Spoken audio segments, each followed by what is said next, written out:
Alors, bonjour tout le monde. On va commencer. Donc, mon nom est Dario Diviani. Je suis le président du comité de thèse de Monsieur Grégory Matin. Donc, je suis extrêmement heureux aujourd'hui de pouvoir présider ce comité de thèse, donc cette présentation de thèse publique. Et donc, juste d'abord, deux mots sur le parcours académique de Monsieur Matin. Donc, Monsieur Matin a obtenu son bachelor en sciences et technologies du vivant à l'École polytechnique fédérale de Lausanne en 2018. De cette même école, donc à l'EPFL, 3 ans après, il a obtenu son master. Donc son master en ingénierie en sciences de la vie. Et cette même année, donc 2021, il a commencé une thèse dans le laboratoire de la docteure Valeria Cagno. Et cette thèse donc, est co-dirigée par la docteure Cagno et la professeure Angela Ciuffi, qui sont ici présentes aujourd'hui.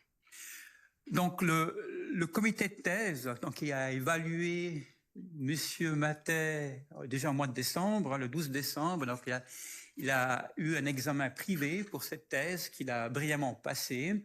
Et donc, ce comité de thèse a été composé donc, de moi et les deux directrices de thèse, plus deux experts externes, qui étaient donc le professeur Jérôme Goutenoir et la professeure Joana Duarte da Pereira, qui ne peut pas être présente aujourd'hui, mais le règlement ne l'impose pas. Donc, elles ne sont pas obligées de venir ici. Donc, le comité présent aujourd'hui sera composé par moi et les deux directrices de thèse. Donc, voilà. Donc, aujourd'hui, c'est l'occasion pour Monsieur Matet de vous expliquer de façon un peu plus pédagogique son travail de thèse.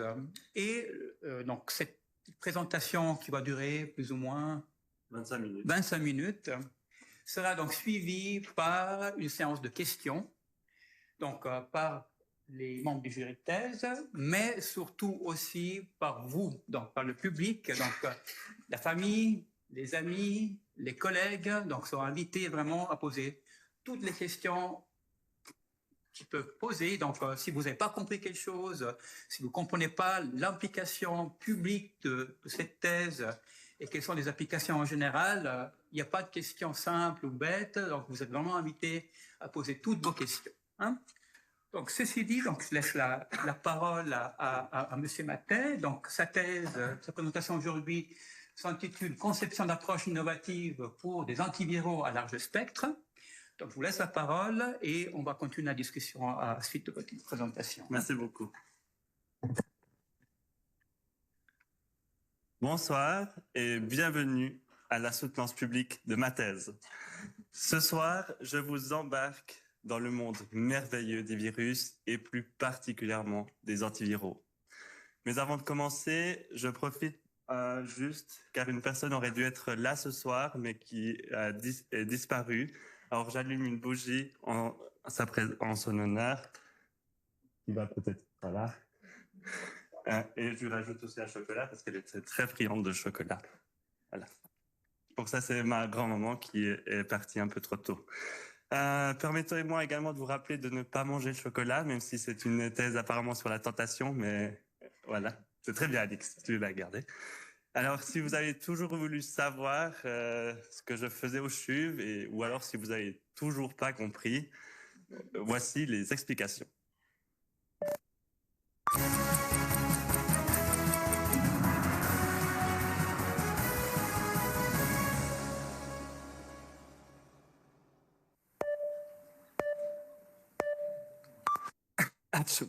Désolé, ce soir, il me faudra plus de 180 secondes pour vous expliquer ce que j'ai fait en 129 660 secondes. Je vous embarque ce soir dans l'infiniment petit en vous parlant de virus. Les virus sont des pathogènes minuscules, assez petits pour que vous ne puissiez pas les voir à l'œil nu, mais ils font d'importants dégâts. Les virus ont besoin d'un être vivant pour se multiplier, pour se répliquer. Alors, cela peut être des bactéries, des plantes, des animaux, mais aujourd'hui, intéressons-nous à vous, à ceux qui vous infectent, vous. Alors, si vous avez déjà entendu parler de grippe, de sida ou de Covid, vous avez déjà entendu parler de virus. Ces virus nous rendent malades. Est-ce que vous vous souvenez de la dernière fois où vous étiez tellement malade Moi, c'était là. Alors, par exemple, la grippe ou le Covid, par exemple, nous font tousser ou avoir justement de la fièvre, mais peuvent aller encore bien plus loin jusqu'à la pneumonie, par exemple. Mais leur impact peut être encore plus grand, souvenez-vous.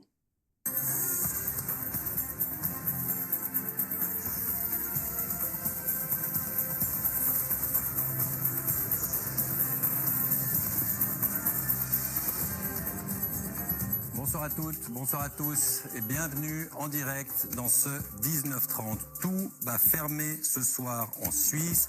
Toute réunion est interdite, les lieux publics sont fermés, la quasi-totalité des commerces. Une situation jamais vue depuis la mobilisation de 1939. La pandémie oblige le Conseil fédéral à passer au 3e niveau d'urgence sanitaire. Il prend les commandes des... Alors, c'est le moment où il y a les hôpitaux qui sont surchargés, le confinement, il faut faire les stocks de papier toilette. Et c'est alors fini les concerts de Taylor Swift, mais plus important, c'est fini l'Eurovision. Et si vous pensiez que la pandémie de Covid était finie, il y a cela juste quelques semaines.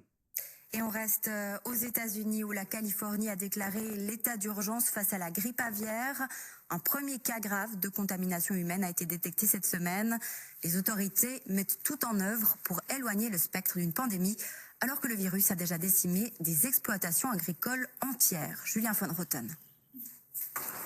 C'est le 61e cas humain de grippe aviaire aux États-Unis cette année. Seulement cette fois, l'homme âgé de 65 ans est hospitalisé dans un état critique.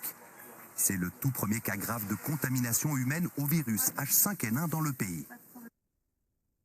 Alors, pour traiter ces gens malades et empêcher une nouvelle pandémie d'arriver, il nous faut des antiviraux. Malheureusement, nous n'avons pas beaucoup d'antiviraux à la pharmacie. Seulement 55 molécules sont à disposition chez votre pharmacien, mais ils sont utilisés que pour un nombre très restreint de virus, c'est-à-dire principalement le sida, les hépatites et l'herpès. Contre les virus respiratoires, malheureusement, nous n'avons des médicaments que pour la grippe et pour le Covid, mais ils sont associés à des limitations telles que des résistances ou aussi le fait qu'il vaut mieux les prendre très rapidement après avoir été malade.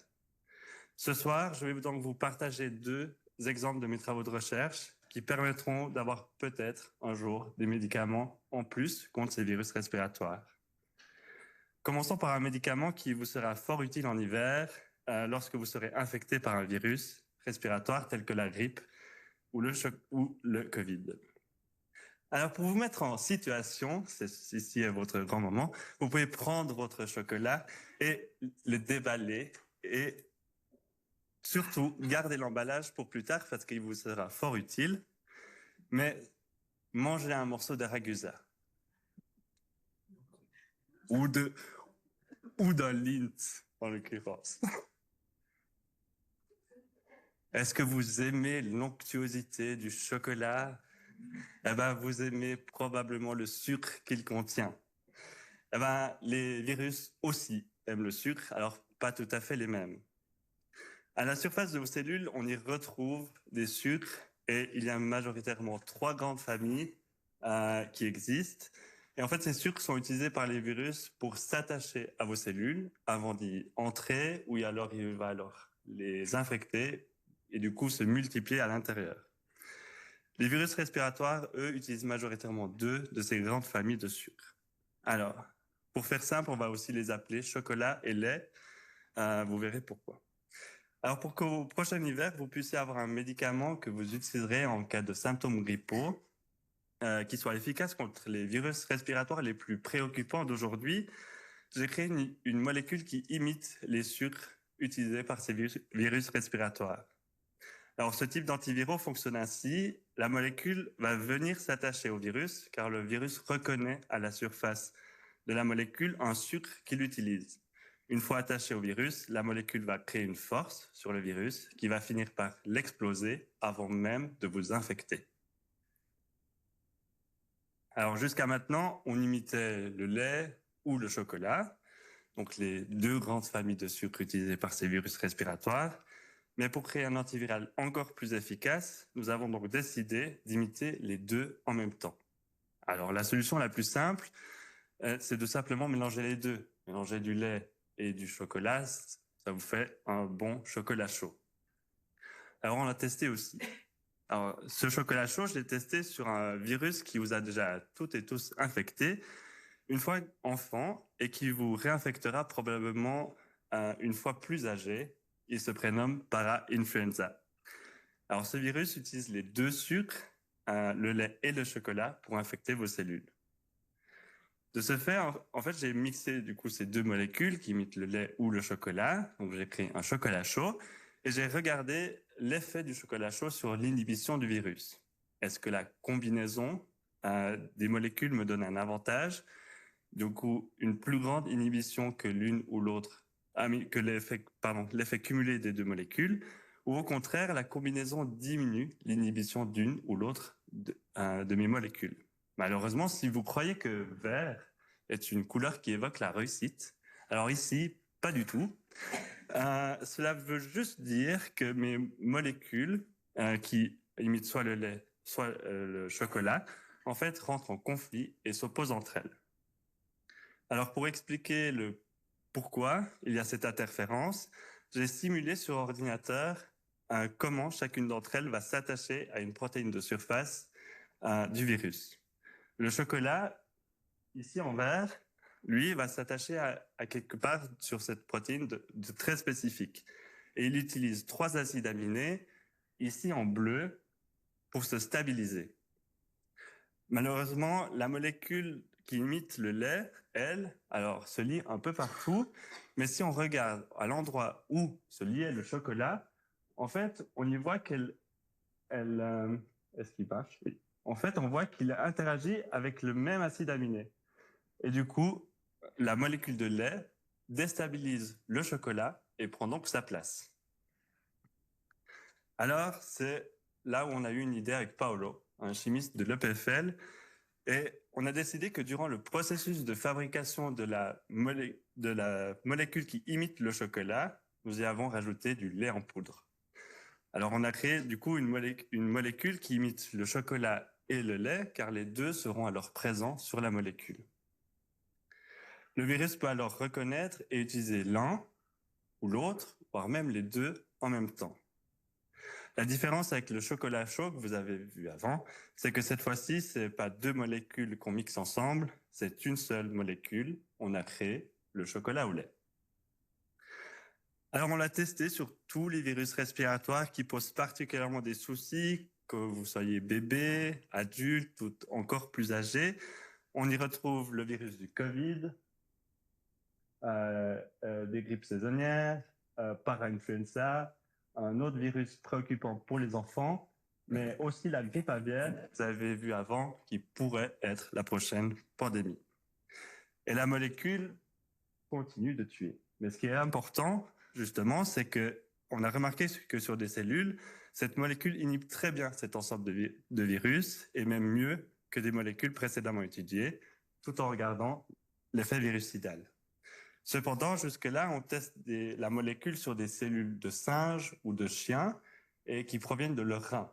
Et moi, je veux pas sauver, enfin, certes, c'est peut-être utile pour eux d'être protégés contre des virus respiratoires, mais moi, mon rôle à moi, c'est de vous protéger, vous. Et vous n'êtes ni singe, ni chien, et ces virus respiratoires, d'abord, infectent vos voies respiratoires.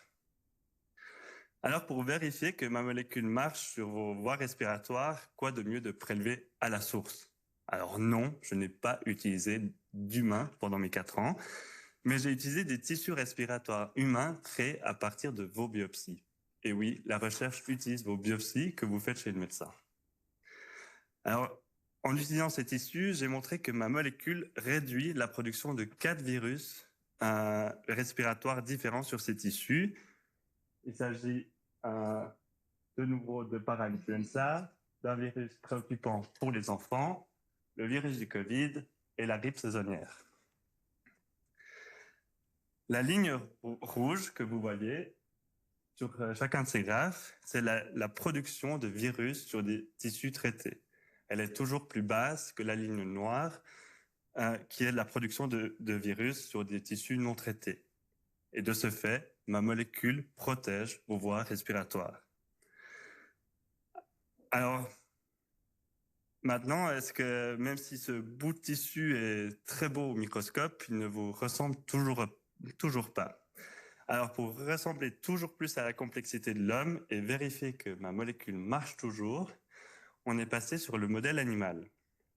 Et oui, avant de tester sur l'homme, on vérifie que la molécule n'est pas toxique et marche toujours sur des animaux. On a infecté des souris avec un virus respiratoire important pour pathogène, vraiment pathogène pour les enfants, et les poissons avec la grippe saisonnière. Alors pour les deux modèles animaux, si on donne la molécule avant d'être infecté, comme si vous preniez le médicament avant d'être malade, on y voit une diminution de la réplication du virus. Pour le virus et au montrateur,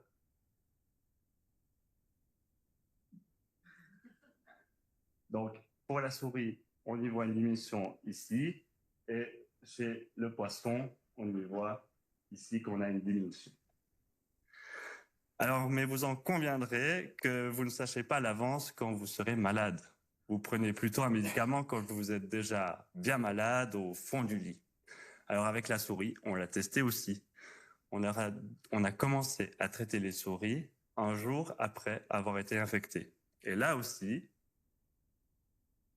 il y aura bien, mais là, ça marche toujours. Il n'y a pas de baguette, ça. Alors, il y a certes encore beaucoup de choses à faire avant que vous retrouverez ce médicament dans votre pharmacie, mais ce travail a permis de créer une molécule efficace contre les virus respiratoires les plus préoccupants aujourd'hui pour qu'ils empêchent de s'attacher à vous et donc de vous infecter. Malheureusement, il pourrait qu'un virus vous infecte quand même, et c'est alors pour moi l'occasion de vous présenter ma deuxième molécule. Saviez-vous que le virus avait également un génome, un manuel d'instruction pour ses protéines? Pour les virus respiratoires, on parle plutôt d'ARN. Jusqu'à aujourd'hui, l'ARN viral n'est pas vraiment exploité comme cible d'antiviraux. Mais ce que je vais vous présenter aujourd'hui, c'est vraiment un exemple pour montrer qu'il est possible d'utiliser le génome comme cible d'antiviral pour empêcher l'infection des virus et qu'ils ne se répliquent à l'intérieur de vos cellules.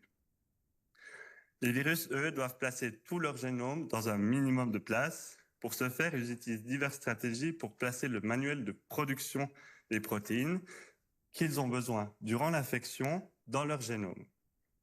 Mais ils ont besoin également de réguler l'expression de ces protéines et ils n'ont pas un génome de la taille du nôtre avec des mécanismes très complexes pour réguler justement toutes ces protéines. Ils doivent faire simple. Pour ce faire, ils utilisent des structures trois-dimensionnelles, un peu comme celle-ci, formées par leur génome pour réguler l'expression de ces protéines. Et c'est là que vous utilisez votre papier de Ragusa. Et justement, pour illustrer ces structures, reprenez votre papier de Ragusa ou de Lint pour Angela et froissez-le aussi petit que vous le pouvez, comme si c'était un virus. Mais comme c'est un peu trop petit, vous pouvez un peu le déballer et voir justement les structures que vous avez formées en le froissant. Vous y observez des bosses, des creux ou toute forme imaginaire, et ceci peut justement être quelque chose que vous retrouvez chez les virus. Alors reprenons le virus du Covid pour se multiplier et ainsi infecter d'autres cellules, voire même d'autres personnes. Il a besoin de diverses protéines. Certaines vont lui permettre de construire l'enveloppe des nouveaux virus, mais il a également besoin d'insérer à l'intérieur de ceux-ci une copie de son génome. Alors, pour créer des copies de son manuel, il a besoin d'une protéine durant l'infection qui joue le rôle de photocopieuse. Il a besoin d'une imprimante. Mais il n'a pas besoin de beaucoup d'imprimantes. Il doit réguler son expression, car trop peu d'imprimantes et il ne se multiplie pas, et trop, et il se fait repérer par votre cellule, et donc comme un intrus. Mais voilà. Alors, le mécanisme est comme ça, c'est que le virus du Covid va commencer par entrer et lire son manuel d'instruction. Normalement, à bout d'un moment, il va lire un stop et va donc finir de lire son manuel d'instruction pour ses protéines. Mais jusqu'à ce moment-là, il n'y a toujours pas de production d'imprimante, car l'imprimante, les instructions pour l'imprimante, est après le stop. Alors, pour le lire, en fait, justement, à cause d'une montagne, d'une structure qui est présente dans ce génome un peu avant ce stop, la lecture se trouble. Et alors, il lit son manuel d'instruction avec une lettre de décalage. Alors, quand il arrive du coup au stop, il ne le lit plus. Et du coup, il peut continuer à lire son manuel d'instruction et donc créer son imprimante. Et tout ce mécanisme, en fait, justement, ça offre une belle opportunité antivirale parce que si on arrive à lui faire lire un peu plus souvent le stop qu'il ne le veuille, il va du coup produire moins d'imprimantes et de ce fait, il va plus pouvoir infecter correctement vos cellules. Alors, nous avons pris cette montagne qui, chez le Covid, ressemble à ça. Lors d'une précédente découverte, nous y avons découvert un trou, une crevasse, dans cette montagne, qui est ici. Si une molécule se met à l'intérieur, le changement de lecture sera alors perturbé et le virus ne pourra donc plus correctement infecter la cellule. Nous avons alors voulu identifier des molécules qui peuvent se placer dans ce même trou et qui auront comme effet d'empêcher au virus de se multiplier. Sur ordinateur, on a essayé de placer près de 2500 molécules dans ce trou et de regarder leurs chances d'y rester. Alors, on a choisi 6 molécules qui étaient en stock dans notre magasin en ligne, le Galaxus des molécules. Je les ai toutes testées contre le vrai virus et regardé laquelle inhibe le mieux. Une molécule en particulier, la 194, avait des résultats intéressants. Elle inhibe le vrai virus et n'est pas toxique pour vos cellules. On a également vérifié que la molécule 194 diminue le nombre d'imprimantes produits, ceci en comparaison avec 2 molécules qui ont le même mécanisme d'action. On a alors repris le catalogue de notre Galaxus et on a acheté des molécules qui ressemblent à 194 dans l'espoir de trouver une molécule légèrement différente mais qui marche encore mieux.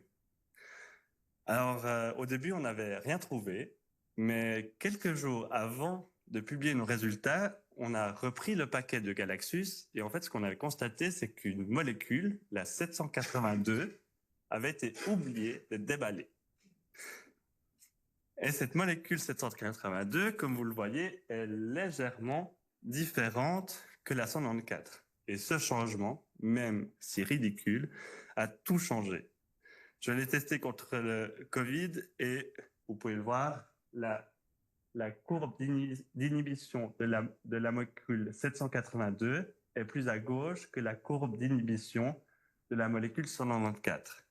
Il faut alors moins de molécules pour inhiber tout autant le virus. La molécule est donc plus efficace. On a contrôlé que cette molécule réduit également le nombre de fois que le virus lit le manuel d'instruction pour l'imprimante. Et par ordinateur, on a constaté que l'atome d'azote qui avait été rajouté sur la molécule 782 interagit avec la montagne et donc a un peu plus d'affinité avec cette structure du virus. Alors aujourd'hui, la molécule 782 est la molécule la plus efficace contre le virus du Covid qui perturbe la lecture du manuel d'instruction pour construire l'imprimante et dire que j'avais oublié cette molécule dans le paquet. Alors ce soir, j'espère que je vous ai donc éclairé sur mes travaux de recherche sur de nouveaux antiviraux. Je vous ai présenté le chocolat des antiviraux. Celui-ci vous permettra d'empêcher les virus respiratoires de s'attacher à vous et de vous infecter. Une des prochaines étapes est de travailler particulièrement sur sa fabrication, mais aussi en sa transformation en médicament, pour que vous puissiez ainsi ne pas seulement manger du chocolat, mais aussi en respirer pour vous protéger des virus respiratoires. Je vous ai également présenté la molécule oubliée au fond du tiroir qui se lie à la montagne du Covid.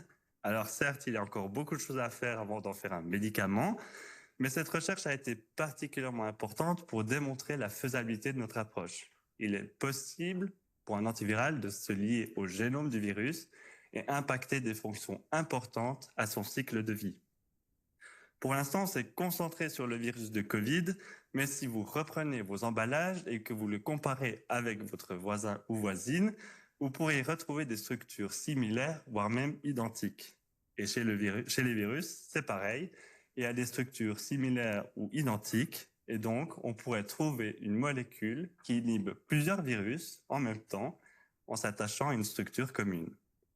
Mais comme ça va prendre encore pas mal d'années avant de trouver en pharmacie les médicaments du peut-être nouveau docteur Maté, mais que la prévention est tout aussi importante pour empêcher une nouvelle pandémie, je vous laisse avec Marie-Thérèse pour un petit message de prévention. Mesdames et messieurs, la vague de grippe arrive chez nous, la pandémie. Oh, et cette grippe est tellement contagieuse qu'elle pourrait clouer au lit la moitié de la population suisse. Moi, par exemple, si j'attrape la grippe et que je vais travailler quand même, si je vais à ma réunion Tupperware, eh bien, je vais transmettre le virus à toutes les dames qui seront là, qui elles-mêmes vont contaminer leurs amis, leurs maris, leurs amants, enfin celles qui en ont. Et ça peut continuer comme ça jusqu'à ce que 2 millions de personnes en Suisse soient malades. Donc, si j'ai de la fièvre ou d'autres symptômes de la grippe, je reste chez moi, je reste à la maison. Et vous aussi, c'est compris? Alors, merci beaucoup de votre attention et d'être devenus si nombreux. Je vais faire des remerciements bien plus longs après. Mais je veux juste remercier très rapidement des personnes très importantes pour tous ces travaux que vous avez vus ce soir. Principalement la doctoresse Valéria Cagno, ma chef de labo, Andrea Brancallet, qui est ici au fond, et Carmine Varicchio pour leur expertise dans les simulations sur ordinateur, et Francesco Stellacci et Paolo Jacob Silva pour leur production de chocolat. Merci beaucoup.